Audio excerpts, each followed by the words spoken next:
Good. How you doing? So, Good.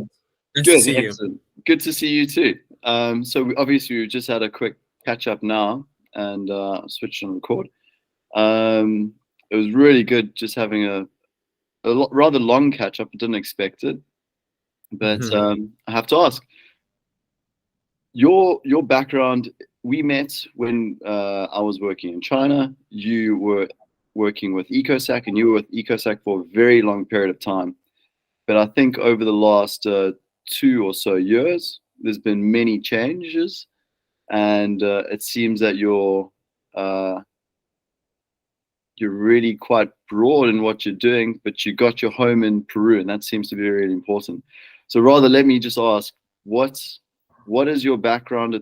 What is your background? What brought you to fruits, and where are you at the moment?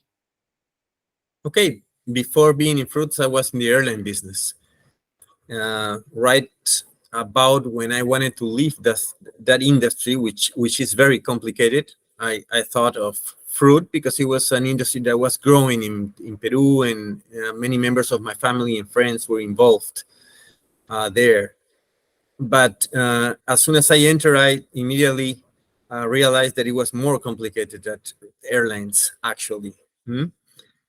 In an airline, you sell perishable a perishable product, which is a seat. Once the plane takes off, it's gone. You will not be able to sell it anymore. It's, evidently, with fruit, it's kind of like that. You handle a very delicate product that you have to ship to very far places, sometimes to clients that you barely know, and many times on consignment. So it's risky. You're dealing with a product that evolves sometimes negatively, and then you have to be very patient in order to deal with these kind of issues and with different kind of people in here. But I grew to like it and love it. The experience in EcoSac was very good because it's a very dynamic company that has been growing a lot, and that gave me the opportunity to meet a lot of people around the world, which is great. Excellent. And so now, over the last, I believe it's 2 years, you've created BBC Fruit, and you've got a very strong focus on purpose on avocados. Yeah, that's And right. yeah, Mhm. I left Ecosac and started with a partner with BBC Fruit, which objective is to gather fruit. mhm, We started with avocado, but the idea was to handle fruit from small and medium-sized growers in order to connect them to the market, which is very difficult if you don't have the scale to do it. And then the contacts and the capacity to go to shows, etc. yes, We found out that it wasn't very simple. No? We had this utopic idea of going and know farmers, sometimes intermediaries, in order to get the fruit. But we found a lot of lack of confidence in Peru, in the market, because of what has happened in the history of avocado, at least yeah, in Peru. No, there's not very trust, not a lot of trust in the relationships with the buyers of the fruit. So that made it very hard uh, to get correct fruit, fruit that has been grown properly, yeah, and also to do it with low risk. In Peru, if you want to procure fruit, you have to be financially strong. yes. That made it quite difficult. Yeah. I can only imagine. Honestly, with you saying that, it brings two things to mind.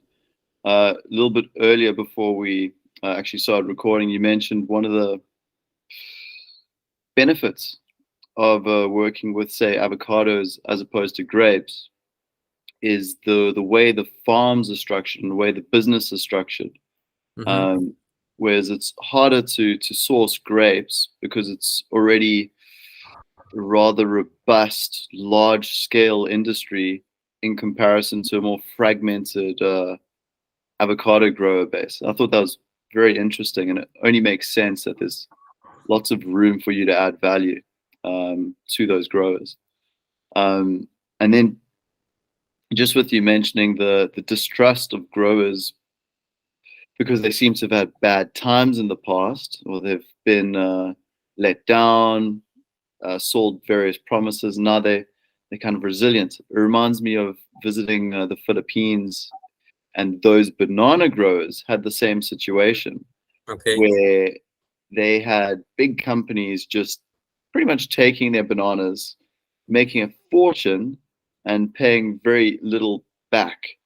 And now the situation is completely different. Now the growers are too stubborn to agree on a price because they think they can make more, and it's not always the case. Yeah, that's right. That puts the person in the middle in a very tricky spot. Because Yeah, especially when you buy at a price that in a market that crashes, you cannot recover. Oh, So that is difficult, and it's too much risk for a business that is in the middle, because the capital of those kind of companies is not high, it's low. You know? So that made it very hard for us in this particular business. Understood. But we are there. We're being conservative this year. Yes. However, the market it's been very good. Yes. Until it isn't. But we remain conservative with low volume this year in order to recover and rethink our participation in this industry. Yeah, and touching on how you see the market at the moment, if you were to split your view into three: North America, Europe, Asia. I say Asia, but there's only a few places that really take the volume. How do you view it? At the moment, I'm aware Mexico has been sending a pretty substantial volume into the US, more than last season, if I'm not mistaken. You sitting in Peru, how do you see the situation for North America, Europe, Asia?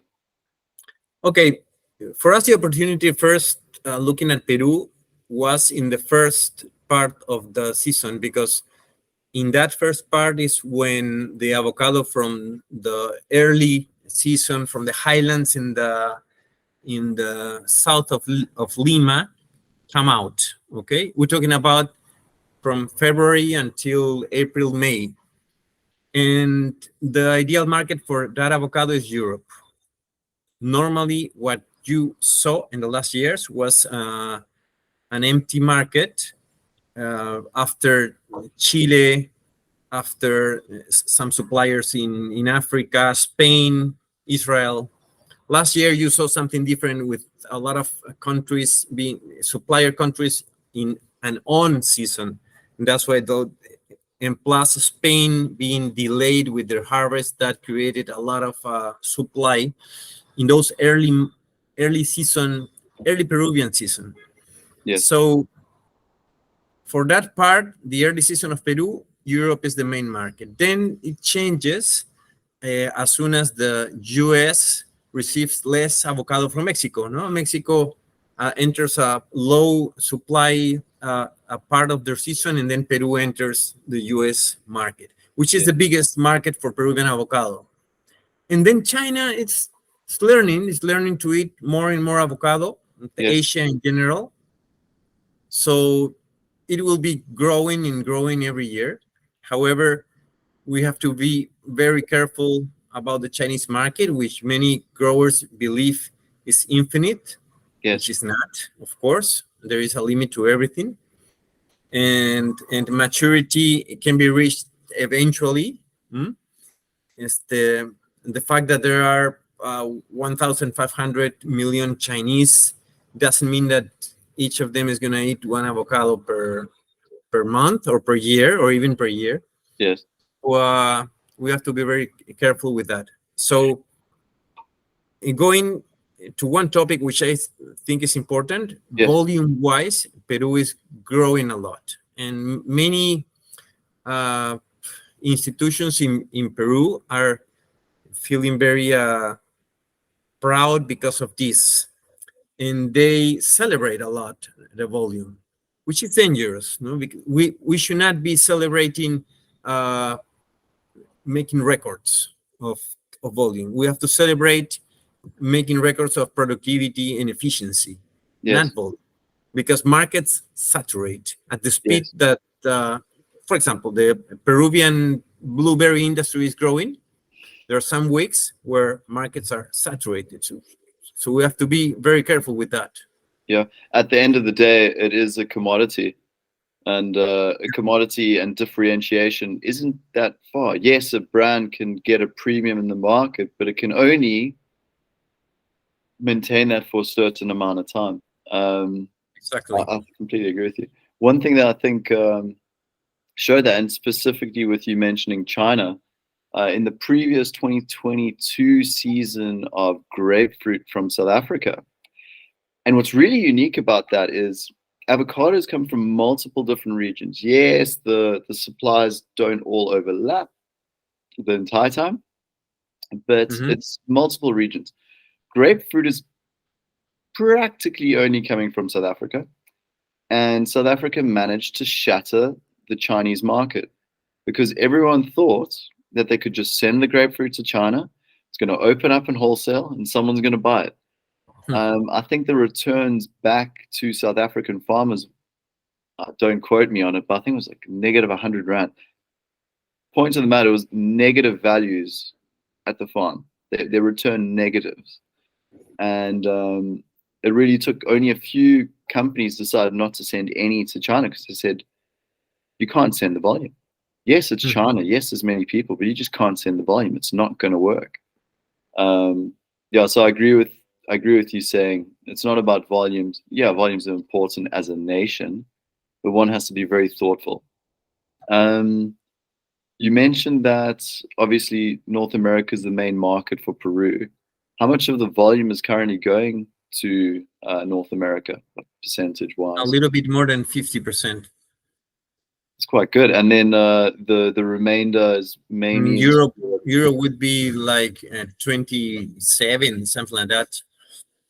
And then China, it's I think 13, 15%. Yeah. Yeah.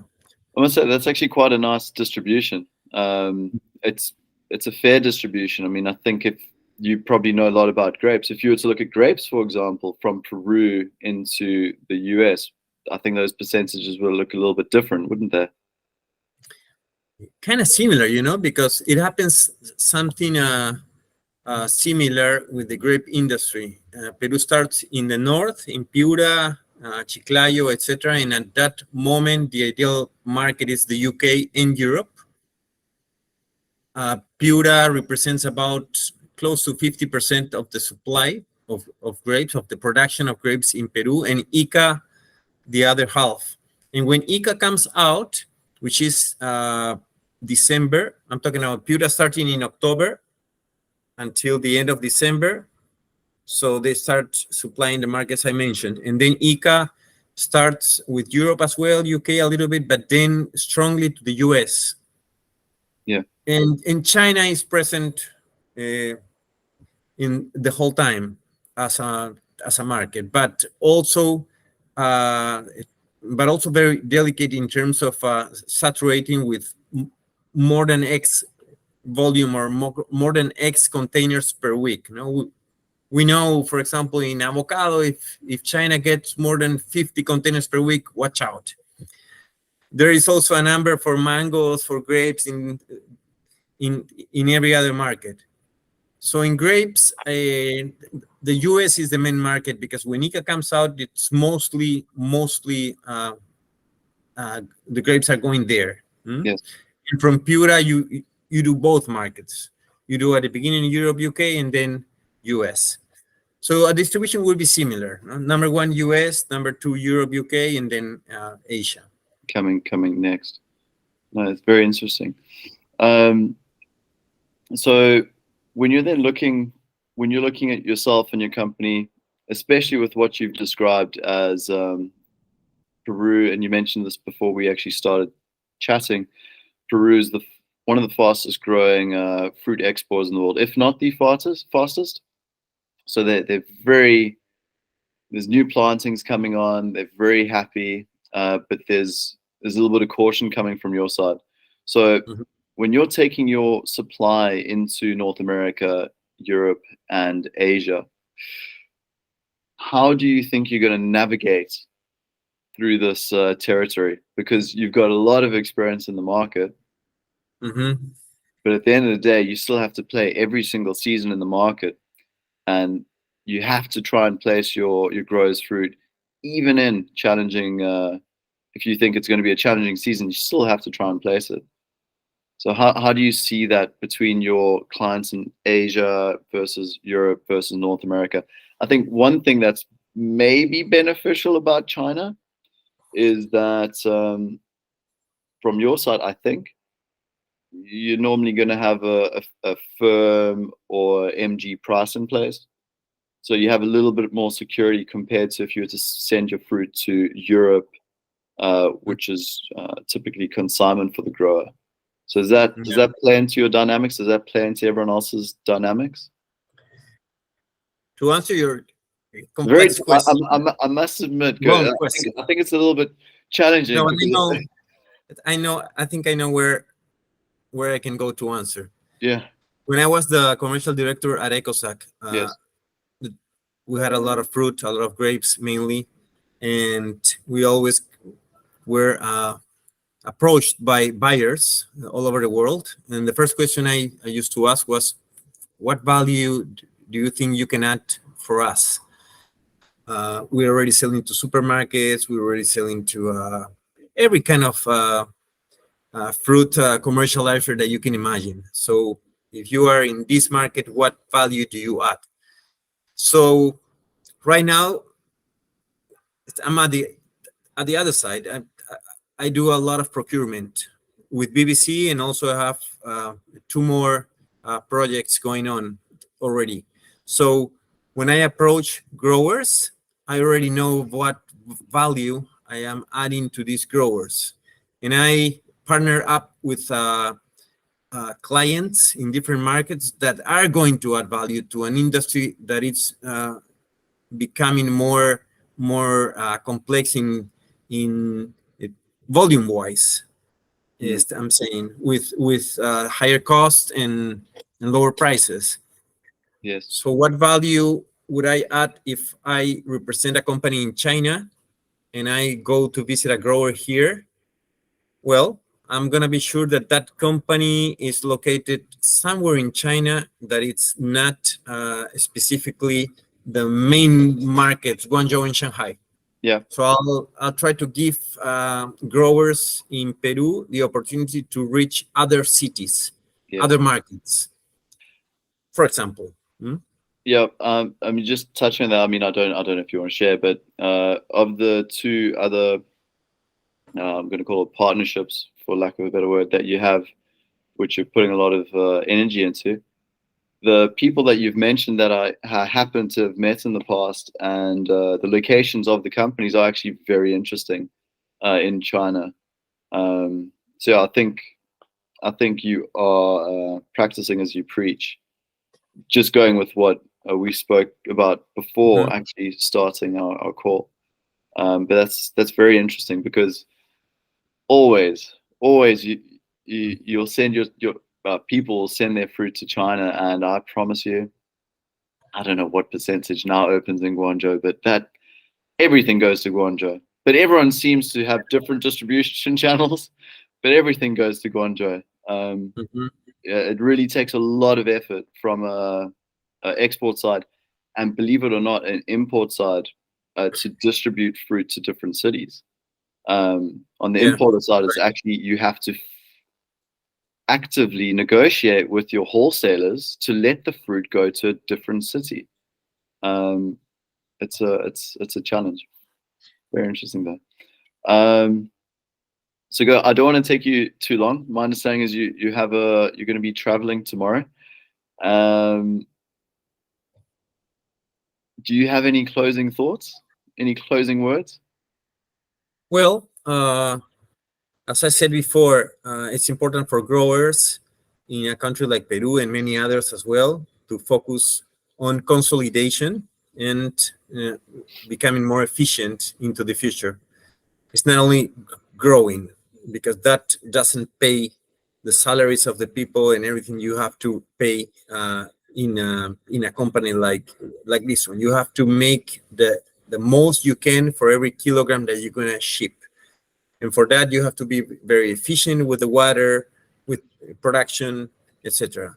Number one. And number two, you have to be very conscious with people, especially in a country like Peru, where we have many social issues going on. So in that sense, you have to go and ask your people, what do you need? How do you feel? Not think that you know what they want. No? Yes. The countries like Peru are complex and have a very interesting history. Actually, it's a mixture of cultures. So Yes. here you cannot assume something. You have to go and ask, and then think in your people, because thinking in the workers, I mean, will make your company a better company and eventually a more profitable company. That would be two things that I always discuss with growers here as soon as I have an opportunity to do it. Yeah. One, I completely agree. And just one thing that comes to mind when you mention that is a book about a man called Samuel Zamari, and he was the founder of Chiquita. And it's a very interesting story. But he, in essence, I'll call it a motto. He said that you should never think that you know more than the farm manager. You should always speak to the farm manager to know what's happening. This was a time when he was based in the States most of the time, and he had to telegraph with the farm managers. You know, you have to take the knowledge from what they have and the experience that they have, and you have to say, okay, look, how do you see the situation? And you have to try your best to match that up and explain to them what you're seeing on the market side, and they have to trust you. And you know, that's a relationship. It takes so much time, and it's invaluable. It's invaluable.